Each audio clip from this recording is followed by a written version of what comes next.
पढ़ाई के साथ सैलरी चाहिए? 3 साल में जॉब रेडी स्किल्स चाहिए? बने रहिए। ये डिप्लोमा मैकेनिक्स इलेक्ट्रॉनिक्स रोबोटिक्स एक करियर रेडी पैकेज में पैक करता है। आपको मंथली स्टाइपेंड मिलता है।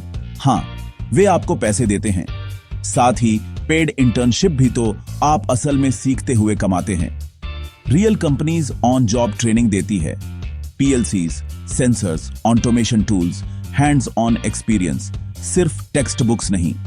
3 साल में आप सिर्फ सर्टिफाइड नहीं होते, आप जॉब रेडी होते हैं।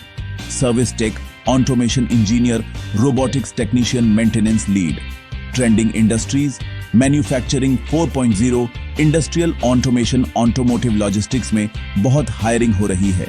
स्टार्टिंग सैलरी कई एंट्री लेवल रोल्स से बेहतर होती है और एक्सपीरियंस और सर्टिफिकेशंस के साथ तेजी से बढ़ती है। Quick tip, strong industry, tie ups और प्लेसमेंट रिकॉर्ड वाले इंस्टीट्यूट चुनें। 3 साल में लेवल अप करने के लिए तैयार हैं। करियर ब्रेकडाउन्स के लिए फॉलो करें।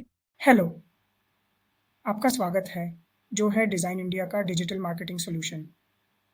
यहाँ मिलता है आपको powerful content writing, eye catching logo design और engaging social media posts and reels